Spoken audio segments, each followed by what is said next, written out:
Hey, Riley here from the Bookwormery over at rileyjfroud.com, and today I'm going to have a little bit of a rant about some of my bookish pet peeves. And there are quite a few of them. Now, if you've seen any of my videos before or checked out my blog, you may have heard me rant about some of these things already, but being a cantankerous old woman, I feel I deserve another rant. Okay, maybe I'm not quite so old, but I'm certainly cantankerous, as you're about to see. For example, in Bookish Pet Peeve number 1, we have spoilers. Spoilers are so annoying, right? They basically ruin a book for you. And if you're guilty of spoilers, then shame on you. It's most annoying when you read a spoiler in a blurb.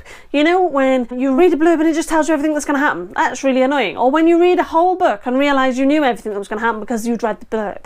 You know, I get it. Blurbs are hard to write. I know. And you want to motivate me. You want to give me a gist of what your book is about to inspire me to read it. I get it. I really do. But don't put spoilers in it. You know, the biggest culprit of this is when there's a series or a trilogy and you read the blurbs to try and work out which order they go in, and the blurb of, say, book 2 or book 3 tells you everything that happens in the books previous. So annoying. But that does move us swiftly on to Bookish Pet Peeve number 2, which is when there's no numbers on book covers to tell you what order a series goes in. I mean, is it really that hard for publishers to just write book 1, book 2, book 3, 1, 2, 3 on the covers of their books? And if they really don't want to do that, then why not just stick an extra page inside the book telling you what order they go in? It would be a big help, publishers. Seriously, do it. Moving on to Bookish Pet Peeve number 3, sticking with the theme of series or trilogies, when publishers release an edition of a series but don't release all the books in that series in that edition.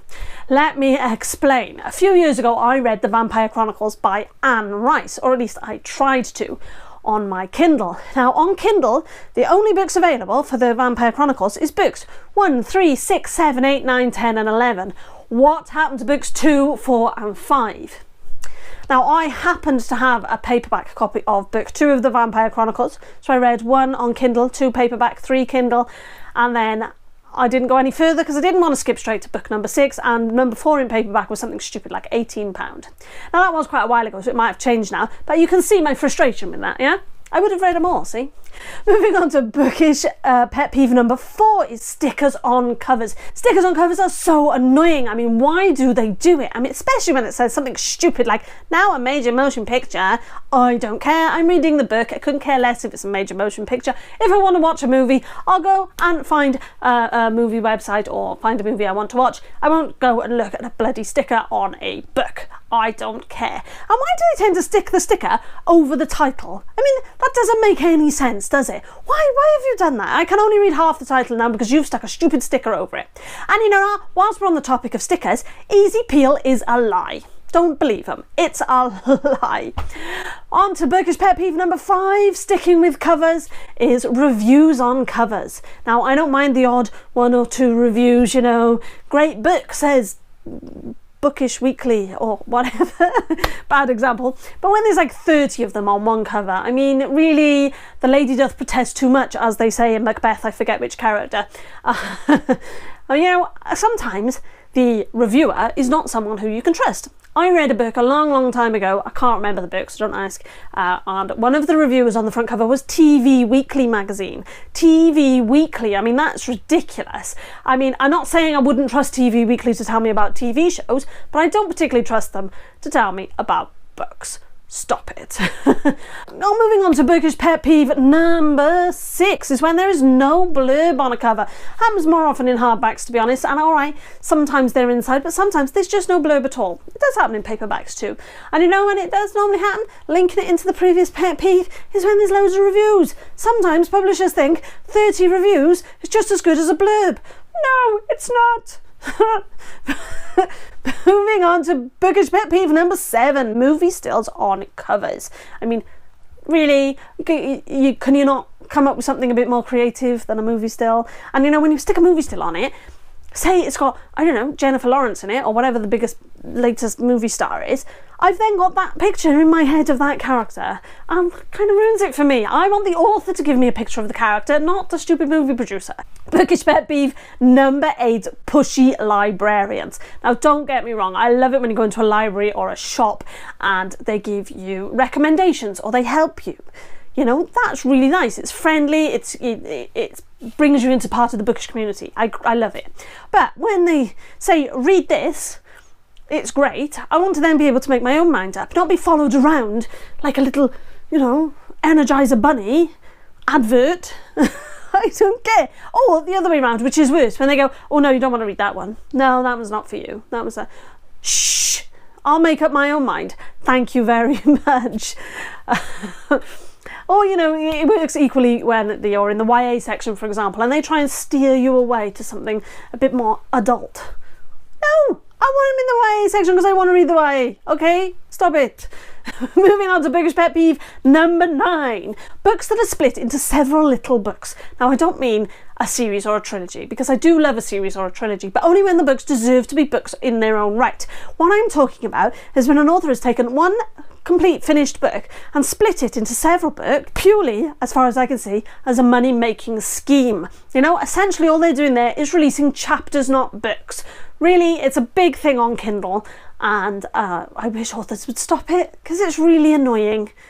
Bookish Pet Peeve number 10. Dust jackets. Dust jackets are annoying, aren't they? They're nice, they look nice, I do like them. But also when you're trying to read, they get pushed down, pushed up, you know, they get in the way, they fall off. So you end up taking it off, okay, for safekeeping. And then you lose it.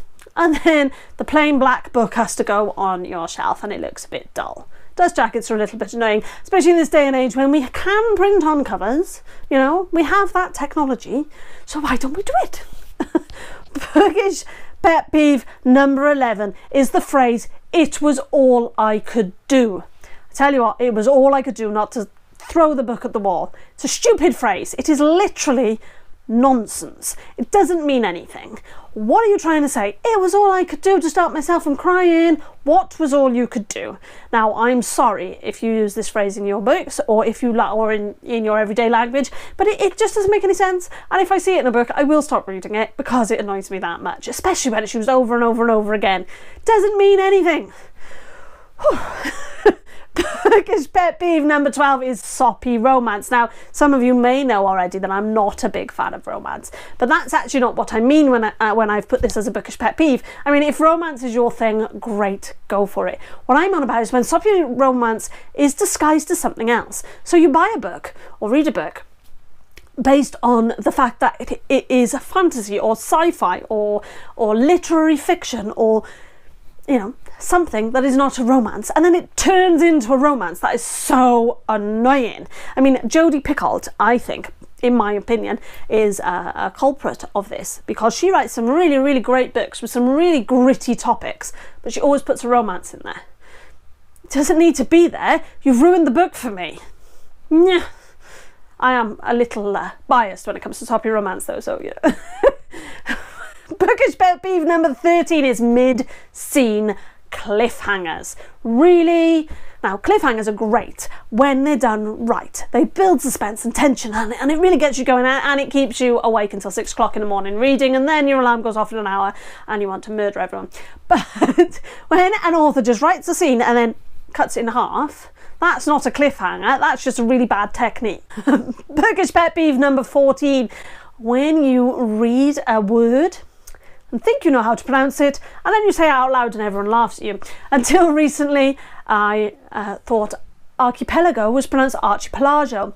Personally, I still think archipelago is a better option than archipelago, but still, you know, same as when I said betrothed to someone instead of betrothed, he had a good laugh at me. Yeah, you know, that was kind of an endearing bookish pet peeve, isn't it? Moving on to bookish pet peeve number 15 is overly complicated titles. Now, this one is a little bit of a bittersweet one, because actually I love an overly complicated title, such as The 100-Year-Old Man Who Climbed Out the Window and Disappeared.